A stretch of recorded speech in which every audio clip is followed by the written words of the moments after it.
Parque Nacional Stechlin-Ruppiner-Land. Aquí, entre bosques de hayas, pequeños pantanos y lagos, viven especies animales poco comunes. Galápagos europeos. Águilas pescadoras. Alciones. En 1938, esta área es declarada reserva natural.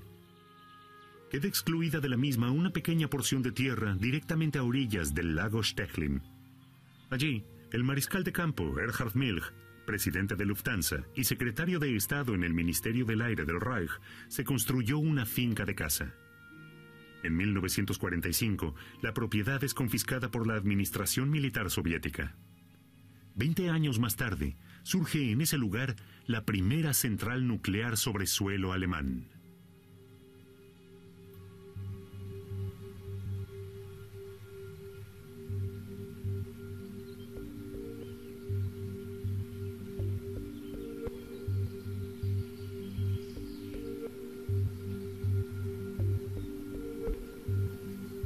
Todo aún sigue allí, tal como fue construido. La central de calefacción y el puesto de bomberos, la estación de depósito y las oficinas administrativas, la sala de máquinas y el edificio del reactor. Sin embargo, quien ingresa hoy en día al llamado sector de control atravesando esta compuerta está dedicado a desmantelar su propio lugar de trabajo. Hay que sacar todo, absolutamente todo lo que es radioactivo. Aquí, la ropa de trabajo aún es obligatoria. Incluso la ropa interior es provista por la empresa. Ni una mota de polvo radioactivo debe llegar al mundo exterior a través de la vestimenta. Hace 50 años, la especialización en energía nuclear era una profesión con futuro. De los 650 empleados de la planta nuclear en épocas en que estaba en servicio, hoy siguen trabajando en ella 130. Un gremio en extinción. La planta se está desmantelando desde 1995. El legado radioactivo de Rheinsberg está desapareciendo, y con él, un símbolo tanto de las esperanzas de progreso del siglo pasado, como también de la maldición de las mismas. No era un secreto que aquí había una central nuclear, pero tampoco era algo que se divulgara a los cuatro vientos. No se decía, vengan todos a ver la central nuclear.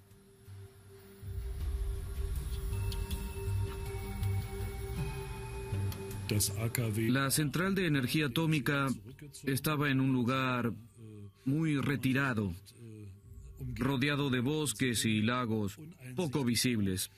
Por eso también dio lugar a especulaciones.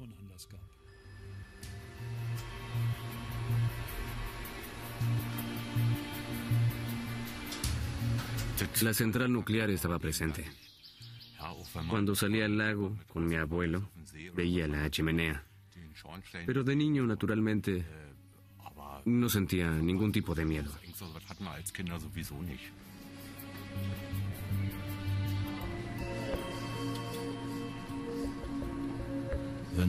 Cuando decía que trabajaba en la central nuclear, muchas veces me preguntaban dónde queda Rheinsberg. Rheinsberg era conocida como la ciudad del escritor Tucholsky y por otras cosas, pero rara vez se asociaba a la central nuclear. A comienzos del siglo XX, Claire y Wolfien pasan un fin de semana romántico en este lugar. La pareja de enamorados de la novela Rheinsberg de Kurt Tucholsky, publicada en 1912, le otorga a la pequeña ciudad de la marca de Brandeburgo fama y un aura romántica. Pero su verdadero héroe es Federico el Grande, que como príncipe heredero vive los años más felices de su vida en el castillo de Rheinsberg. En la actualidad, el castillo rococó federiciano es un museo y un apreciado escenario para óperas de cámara. En épocas de la Alemania Oriental, residían en él diabéticos del país. En 1953, el castillo es convertido en un sanatorio para diabéticos. A su alrededor pasean los veraneantes. La apacible Rheinsberg, a tan solo 60 kilómetros de Berlín, es ante todo un lugar de descanso. Pero ahora, el progreso científico-técnico pretende irrumpir en la localidad provinciana y así inaugurar la era atómica en la Alemania Oriental.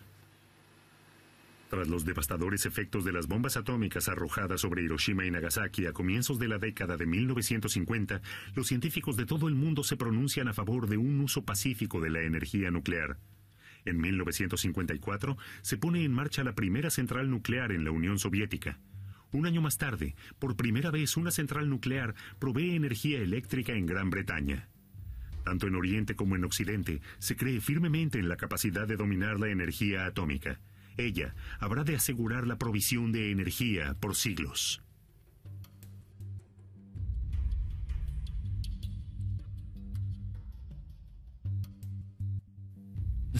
Estaba asociada a una gran esperanza de progreso. Si uno analiza las publicaciones, la prensa, el acompañamiento mediático de la Conferencia de Ginebra, se percibe la proyección de futuro que tenía entonces. Se suponía que la demanda de energía crecía enormemente y que podría ser satisfecha. Se imaginaba la energía atómica aplicada al automóvil, a la aspiradora, a casi cualquier producto de la vida cotidiana. Lo mismo ocurría en Alemania Oriental. Creo que la opinión pública no tenía mayores problemas en imaginar a la energía atómica como una perspectiva pacífica para el país. En 1956 se resuelve mediante un acuerdo entre los gobiernos de Alemania Oriental y la Unión Soviética establecer una central nuclear con criterios constructivos soviéticos. ¿Pero por qué nada menos que en Rheinsberg? Probablemente por la misma razón por la que el lugar solía atraer anualmente a decenas de miles de veraneantes. Es un paisaje poco poblado y con abundancia de agua. De entre 6 posibles emplazamientos, los encargados del proyecto se deciden por el istmo entre el lago Nemitz y el lago Stechlin.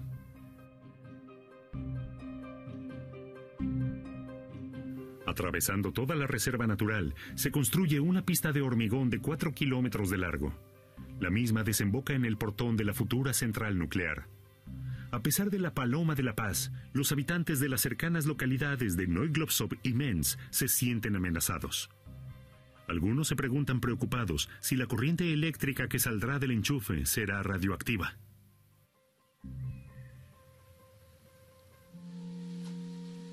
En el lago Stechlin se puede seguir pescando, y nadie tiene que abandonar su lugar de residencia, excepto una familia. Desde 1947, los Bothar salen de pesca en el lago Stechlin.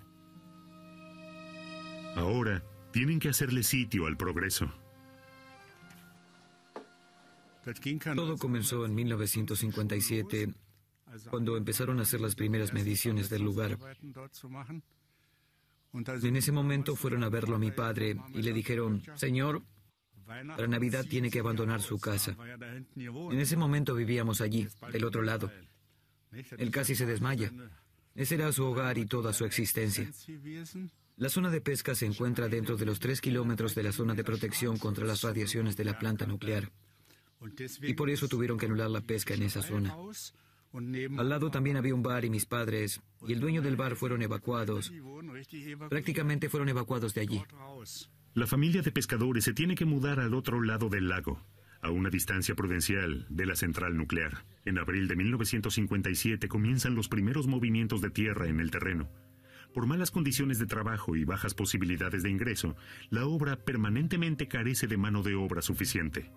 Por momentos se tiene que recurrir a soldados de la Armada Nacional Popular y a reclusos. La construcción avanza muy lentamente, mientras en los medios se exalta la superioridad tecnológica del socialismo. Así como la era de la fuerza de vapor perteneció al capitalismo, así la era de la energía atómica pertenece al socialismo, rezaba una de las audaces visiones. Aún se cree poder construir 20 centrales nucleares hasta 1970. Pero ya en Rheinsberg queda claro que la industria de Alemania Oriental no dispone de los recursos para desarrollar una economía basada en la energía nuclear autónoma.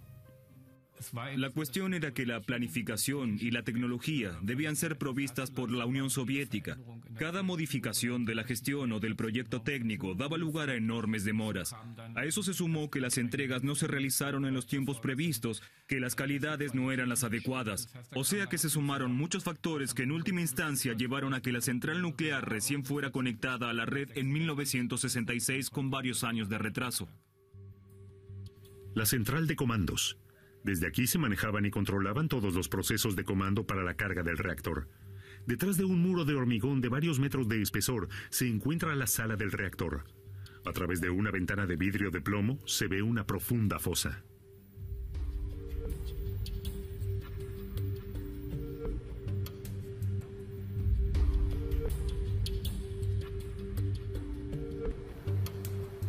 un lado de la piscina de desactivación para las barras de combustible nuclear, hoy se abre un inmenso agujero.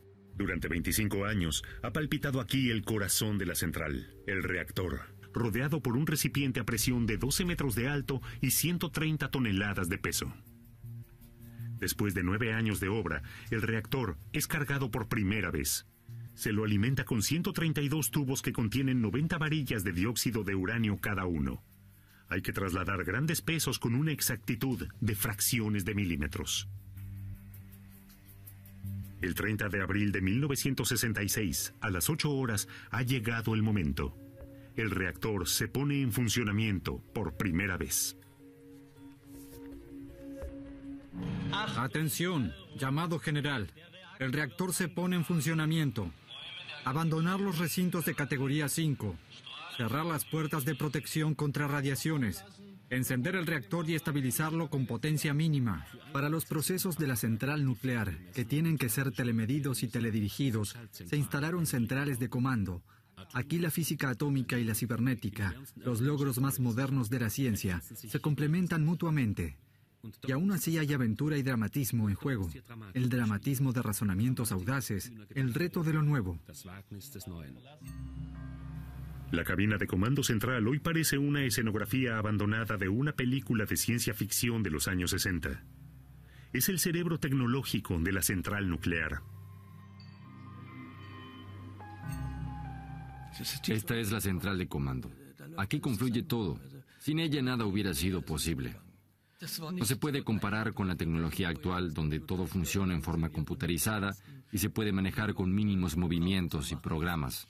Entonces los elementos que había que manejar eran bien contundentes. 30 de abril, 15 horas. El reactor está crítico. Son momentos de alegría y también de orgullo. La central nuclear está en funcionamiento. Por cierto, me resultó fascinante cómo se puede producir tanta energía a partir de tan poca masa del material con el que se alimenta la central nuclear y cómo de esa manera se pueden ahorrar combustibles fósiles. En aquel entonces yo ya tenía conciencia de que en algún momento se acabaría el petróleo, el gas y el carbón y que sería mucho más lógico usar los valiosos combustibles para otras cosas y no para la provisión de energía eléctrica. Esa era la idea rectora. En ese momento, se consideraba que la energía atómica era perfectamente limpia. El 9 de mayo de 1966 se inaugura la central nuclear, 5 años más tarde de lo previsto, pero 3 meses antes de que el reactor de Alemania Occidental en la localidad bávara de Grundremmingen fuera conectado a la red. En la lucha que disputan los dos sistemas políticos en el campo de la energía atómica, la República Democrática Alemana le gana por muy poco a la República Federal Alemana. Alfred Neumann, miembro del Politburó del Partido Socialista Unificado y vicejefe de gobierno, y el presidente de la Comisión de Energía Atómica Soviética, se hacen presentes en la inauguración de la primera central nuclear de la República Democrática Alemana. Para su puesta en marcha, miles de trabajadores científicos, constructores y técnicos en toda la República han dado un gran paso en pos de la revolución científico-técnica. Por cierto, fue un éxito. Si bien llegó con varios años de retraso, fue la primera central nuclear en suelo alemán destinada a la provisión de energía eléctrica, aunque en medida restringida. Por ende, el logro también debe haber sido explotado ideológica y mediáticamente por hacerle sentir a la población que el sistema económico socialista, ante todo en cuanto a la comprensión de la ciencia como fuerza productiva, funciona y puede conducir a mejores resultados que el sistema de la Alemania federal con el que competían. El generador está activado. Las tensiones coinciden. Conecta el generador a la red nacional de 110 kV.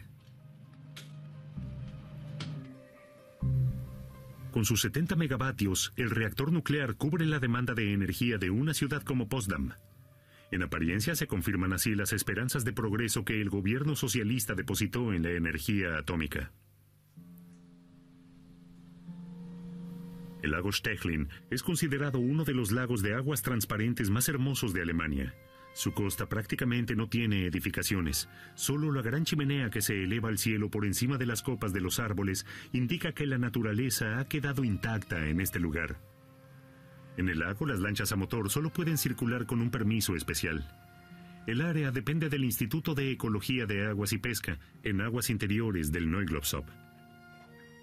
Casi simultáneamente con la construcción de la central nuclear, los biólogos comienzan su trabajo de investigación en el lago Stechlin. Hasta la actualidad, siguen midiendo regularmente la temperatura y la profundidad de visibilidad del lago, sacando muestras de agua que luego son analizadas en el laboratorio. ¿Cuán inocua es para la naturaleza la energía presuntamente limpia? ¿O cuán peligrosa? Al comienzo, las preguntas no tienen respuesta.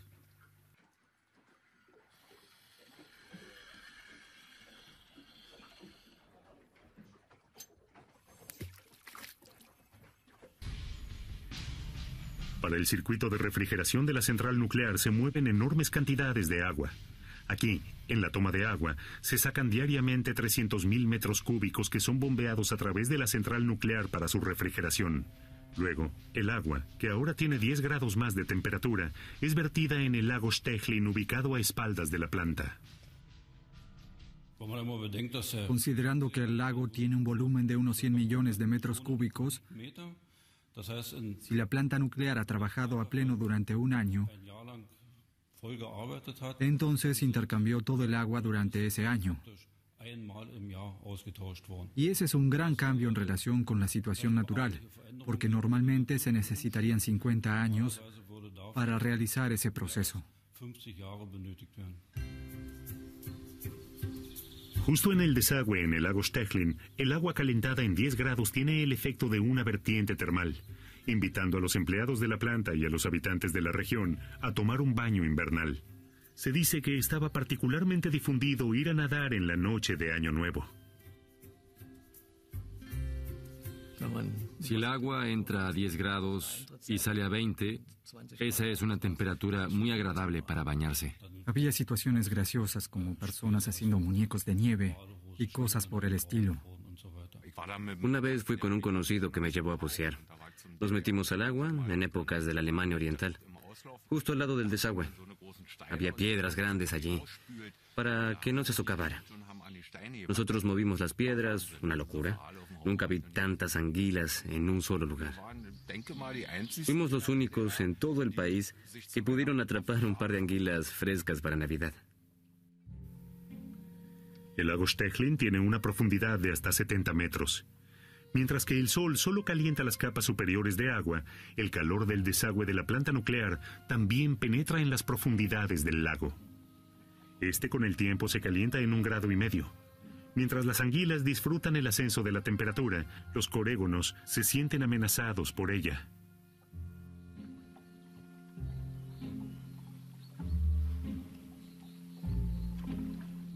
Los lugares normales de desove de los corégonos eran justamente en esa esquina. Y cuando comenzó a entrar el agua caliente, los corégonos desaparecieron de allí. No fue bueno para ellos.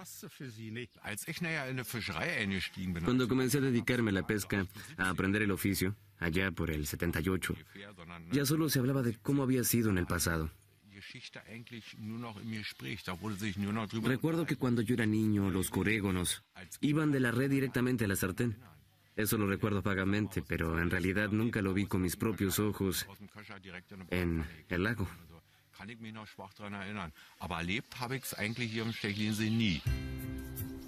Con la central nuclear, el pueblito de Rheinsberg se convierte en una pequeña ciudad industrial. Se construye un barrio para los 650 trabajadores de la planta. Los habitantes del lugar contemplan con desconfianza la nueva urbanización y las personas que se mudan a ella. La mayoría de ellas proviene de Sajonia y Turingia. Hablan distinto, viven distinto, celebran distinto. Para los originarios de Rheinsberg es un shock cultural.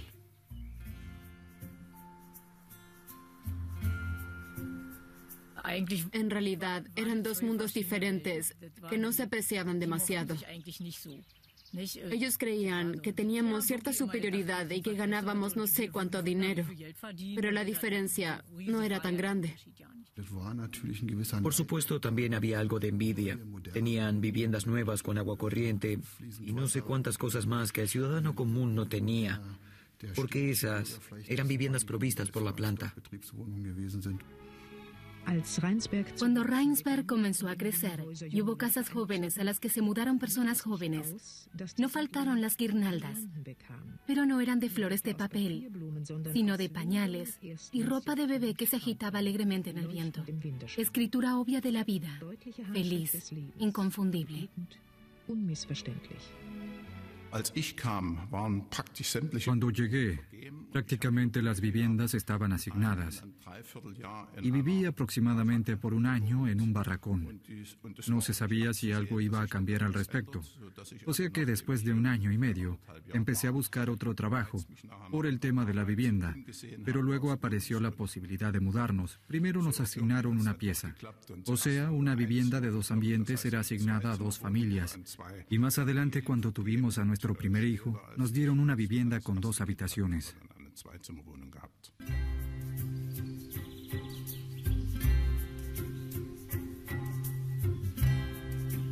Hay algo más que despierta el disgusto de los habitantes de Rheinsberg.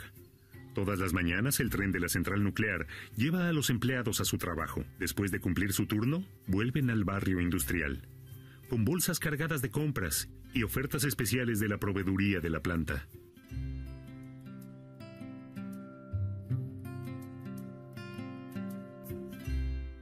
A las 16:20 el tren se detenía en la estación y allí salían en masa por la calle principal que iba a la nueva urbanización. Todos podían ver si llevaban bananas o algo por el estilo. Y en la ciudad no se conseguían esas cosas. Los empleados de la planta nuclear siempre estuvieron un poco desfavorecidos. Cuando en Rheinsberg había alguna oferta, eso era durante el día. Los turistas se daban cuenta y arrasaban con todas las existencias. La gente de la planta entraba temprano cuando las tiendas aún estaban cerradas y cuando volvían al atardecer las tiendas ya habían vendido todo.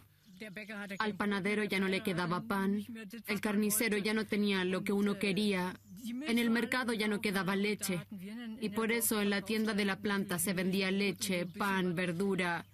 Y bueno, había que correr cuando había algo interesante. Y si uno tenía suerte, lograba comprar algo.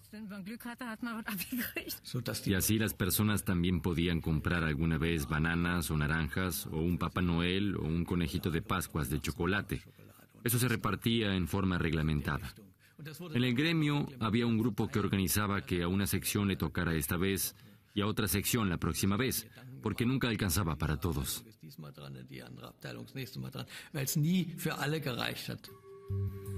Como parte de la central nuclear existe una sección de investigación. Una de las innovaciones técnicas que fueron desarrolladas aquí todavía puede ser contemplada en el predio del Museo Ferroviario de Rheinsberg, por lo menos su carcasa externa. Bajo una cubierta de chapa, camuflado como transformador, se transporta en este vagón el recipiente especial para el combustible nuclear.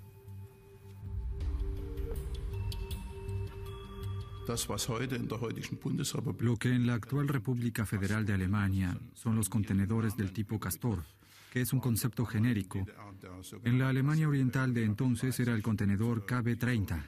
Y ese contenedor, en principio, debía cumplir las mismas normas que tienen que cumplir los contenedores Castor hoy en día. Una de ellas es que debe resistir un calentamiento de 800 grados, que tiene que soportar una caída de 9 metros de altura sobre una superficie no flexible y condiciones semejantes. Yo era el encargado, junto con otros, de realizar las mediciones y los cálculos correspondientes. En total son 15 las veces que un transporte Castor abandona la planta en dirección a la Unión Soviética. La policía, las fuerzas de seguridad y los bomberos aseguran el trayecto. Sin embargo, en la Alemania Oriental de todos modos no hay peligro de manifestaciones o sentadas. Este tipo de transportes no eran demasiado conocidos. Es cierto que se notaba que los puentes y las estaciones estaban protegidos por la policía, pero los trenes arrancaban sin problemas. El billete de 10 marcos, aparecido en la República Democrática Alemana en 1971, en su reverso muestra la central de comando de la planta atómica de Rheinsberg. La energía nuclear se sigue promocionando como la fuente de energía del futuro. Tras la exitosa puesta en marcha de la primera central atómica, la República Democrática Alemana ahora quiere explotar la energía nuclear a gran escala. En Rheinsberg se capacita al personal para las futuras plantas de gran tamaño. Hasta 1974 se ponen en marcha en Greifswald los primeros 2 complejos de un total de 8 planificados. Ya se ha decidido una inmensa central nuclear en Stendal. No obstante, en los años 80 se pone en evidencia que la industria alemana oriental se ve excedida por estos audaces proyectos. Eran planes que, por un lado, pretendían cubrir la demanda futura de energía y también estaban respaldados por las cifras correspondientes, pero por otro lado no contaban con el menor respaldo ecológico. En ese momento era claramente reconocible que la industria alemana oriental no estaba en condiciones de construir esas plantas. Mientras en Alemania Oriental se tejen rimbombantes planes de energía nuclear, en Alemania Occidental, el movimiento antinuclear, existente desde comienzos de los años 80, crea estados de excepción. Las centrales nucleares de la República Federal Alemana se asemejan a instalaciones de alta seguridad. La planta de Rheinsberg, en cambio, solo está protegida por una valla de tela metálica. Por miedo a que el movimiento antinuclear de Alemania Occidental pueda tener imitadores militantes en Rheinsberg, se construye un muro en torno a la planta, y las autoridades policiales del distrito previenen ante ataques de posibles círculos eclesiásticos. En las inmediaciones de la planta nuclear en la iglesia de Menz, el sacerdote Reinhard Dachloff funda en 1984 un círculo ambientalista. Tiene poca respuesta. Aquellos que trabajan en la planta nuclear de todos modos no sienten que la central sea una amenaza para el medio ambiente o para ellos mismos. Luego me di cuenta de que se trataba de un problema psicológico. Por un lado, los que trabajaban en la planta nuclear recibían una buena paga, según la tarifa energética de la República Democrática Alemana. Tenía un excelente sueldo. Y por otro lado, si trabajo allí, de alguna manera tengo que identificarme con lo que hago. No puedo ir a trabajar a la mañana con la idea de que en realidad allí me estoy enfermando a causa de las radiaciones.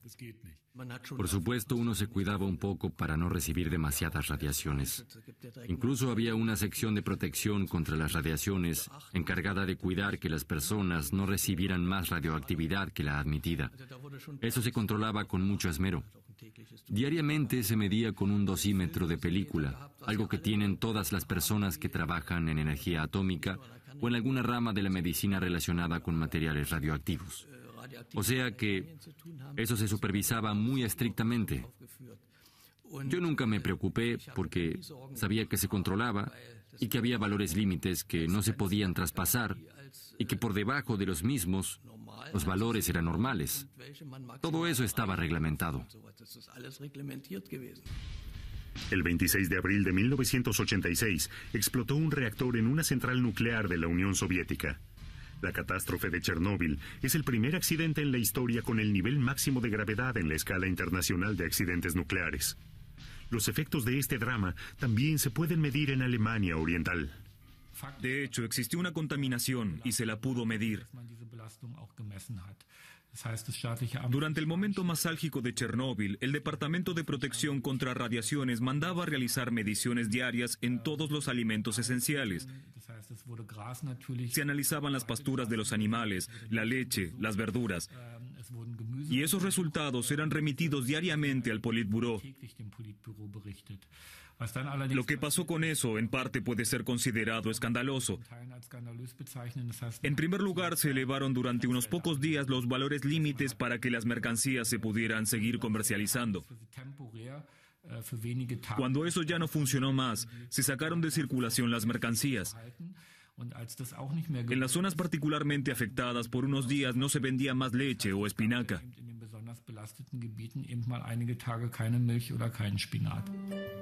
Rheinsberg en el verano de 1986. Como todos los años, los veraneantes afluyen en masa para descansar en las inmediaciones de la central nuclear. Los medios alemanes orientales les transmiten seguridad. La catástrofe del reactor atómico en Chernóbil es minimizada. Se oculta la contaminación del aire y del suelo en la República Democrática Alemana, pero la desconfianza va creciendo, no solo en la población.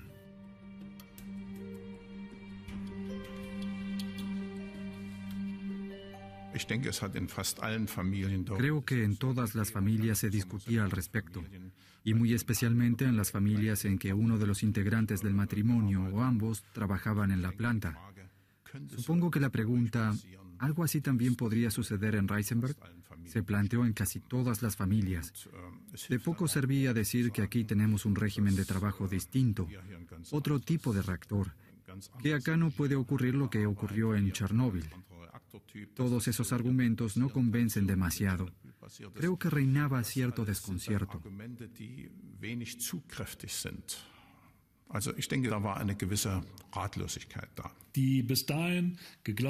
En ese momento se perdió la convicción que existía hasta entonces de que la energía atómica es algo inofensivo. Aun cuando muchos no lo admitían y muy pocos se atrevían a plantear la pregunta, con todo fue un antes y un después en la actitud de las personas. Por supuesto, todos tenían conciencia de que un accidente así en una planta nuclear es un duro golpe para el sector,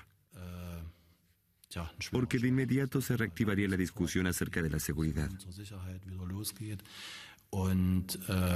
Y para nosotros, naturalmente, significó volver a controlar nuestras propias medidas de seguridad. ¿Realmente habíamos previsto todas las emergencias posibles? Después de Chernóbil, el concepto de avería se convierte en sinónimo apremiante de los peligros de una tecnología presuntamente controlable. Para los que trabajan en la central nuclear, sigue siendo un concepto relativo. Durante su funcionamiento, la planta atómica de Reinsberg contabiliza 484 averías.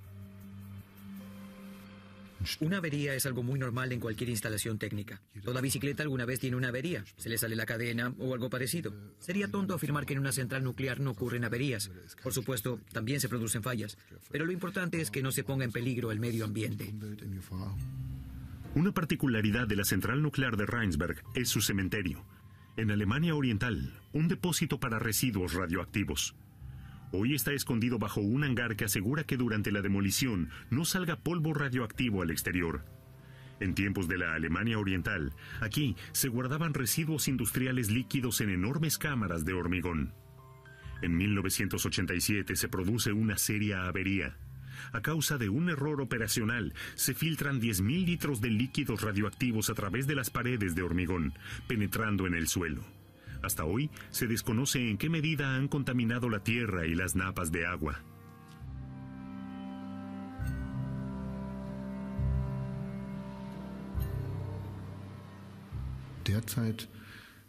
En este momento, este tema cobró mucha actualidad, porque el desmantelamiento ha llegado al punto en que ha desaparecido el edificio y hemos llegado a las capas de tierra que se encontraban debajo y ahora tenemos que descontaminarlas.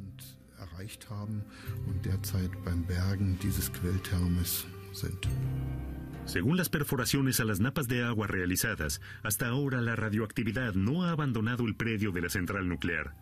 Pero recién se podrá determinar fehacientemente hasta qué punto está contaminado el suelo, una vez que se haya quitado totalmente el cementerio nuclear. En un comienzo se habían previsto 20 años de funcionamiento de la central nuclear de Reinsberg. Después de una reparación general en 1986, se prorroga en 5 años hasta 1992, pero la caída del muro de Berlín adelanta el fin del funcionamiento en 2 años. En la mesa redonda, los movimientos ambientalistas fortalecidos exigen la desconexión de las centrales atómicas de Alemania Oriental. En la Alemania reunificada no existe una demanda de energía nuclear proveniente del este. Fue decisiva la influencia de las empresas proveedoras de energía en Alemania Occidental, que no podían estar interesadas en hacerse cargo de esas centrales nucleares inseguras de la parte oriental, con todos los riesgos implícitos. Hubo varios peritajes de seguridad que en su totalidad llegaron a la conclusión de que las centrales nucleares orientales no podían ser habilitadas de acuerdo a las normas vigentes en Alemania Federal. En parte incluso llegaron a la conclusión de que las centrales ni siquiera cumplían con las propias normas de Alemania del Este. Con el fin de la industria atómica en la República Democrática Alemana, también llega la desactivación de Reinsberg y finalmente la decisión de desmantelar la planta.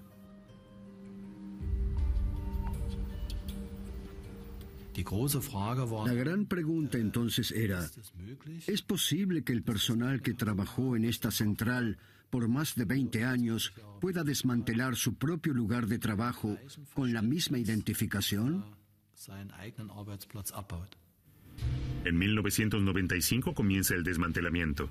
Pronto los empleados que siguen en la planta toman conciencia de que deberán realizar trabajo pionero. Hasta entonces, no hubo en Alemania un proyecto tan complejo de desmantelamiento atómico. Durante el desmantelamiento se pone claramente en evidencia cuáles son los problemas y riesgos implícitos en la energía nuclear. Las sustancias radioactivas tienen que ser eliminadas, los edificios descontaminados, el predio saneado. Ni una mota de polvo radioactivo puede llegar al exterior. Las piezas del reactor son desensambladas bajo el agua, con la más moderna tecnología, en forma telecomandada y bajo el control de videocámaras desplazables.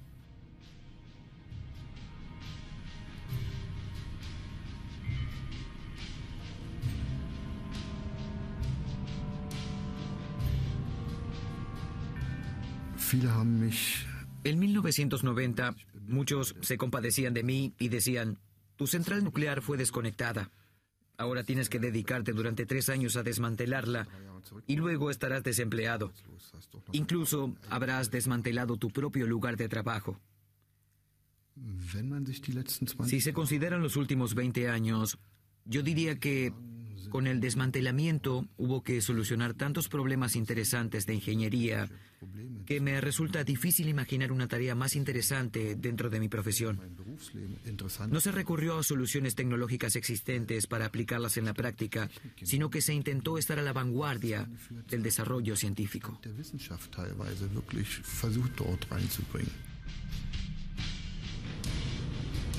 Prácticamente en el mismo momento en que comienzan los trabajos de desmantelamiento, un ex empleado de 44 años de edad enferma de leucemia. Había trabajado en la central nuclear durante 16 años, hasta 1982. Nadie en la planta cree que su enfermedad puede estar relacionada con su trabajo en el pasado. Solo su esposa. Nosotros mismos solíamos decir, es una energía limpia, no tenemos miedo. Y la gente que permanecía sana, lógicamente decía, no puede ser que se haya enfermado por eso. Es una tontería lo que él dice. Incluso los colegas de su sección no pudieron manejarlo. Todos dejaron de visitarnos, a pesar de que antes solíamos ser un buen equipo. Margrit y Dieter Grobner se conocieron en la planta nuclear. Llevan 24 años de casados cuando se detecta la enfermedad. La obra social también rechaza relacionarla con su anterior actividad y le deniega una pensión. Dieter Grobner entabla la demanda.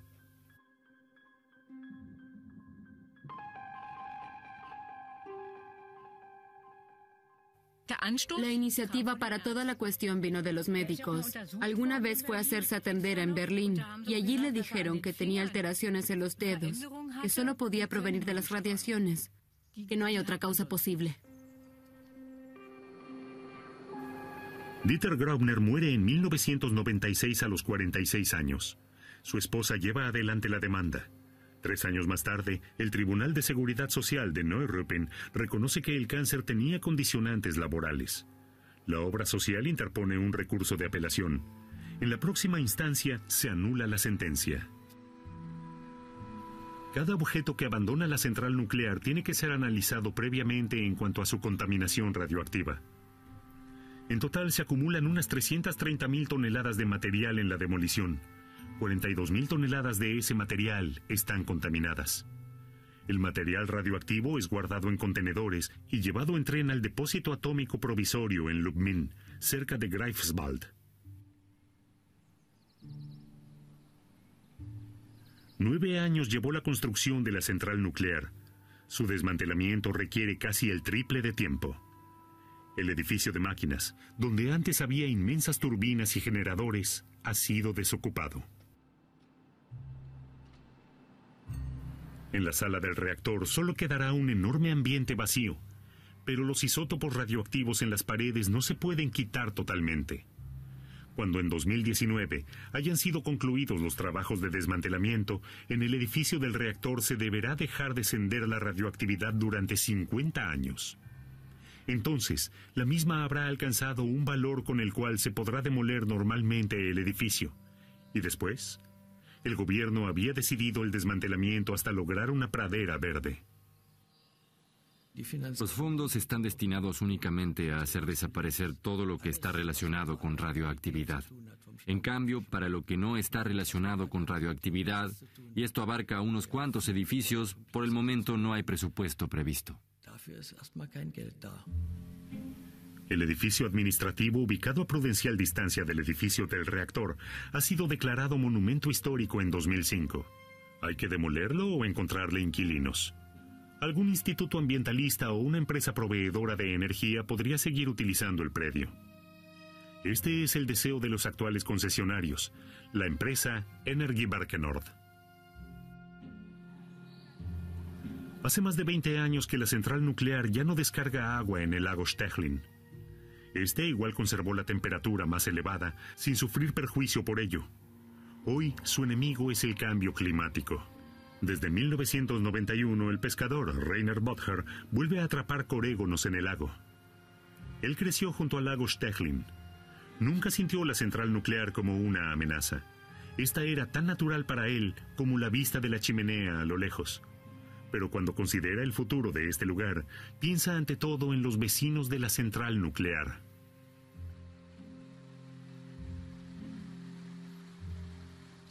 Lo ideal sería una pradera verde.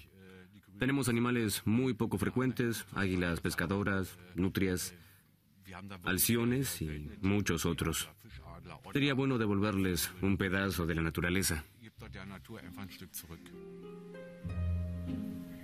Aún no se ha tomado la decisión de qué destino darle en el futuro a este predio.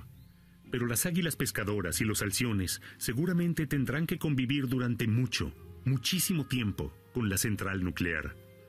Ella todavía se niega a desaparecer, perdurando como un obstinado monumento a una fe en el progreso, abandonada hace tiempo.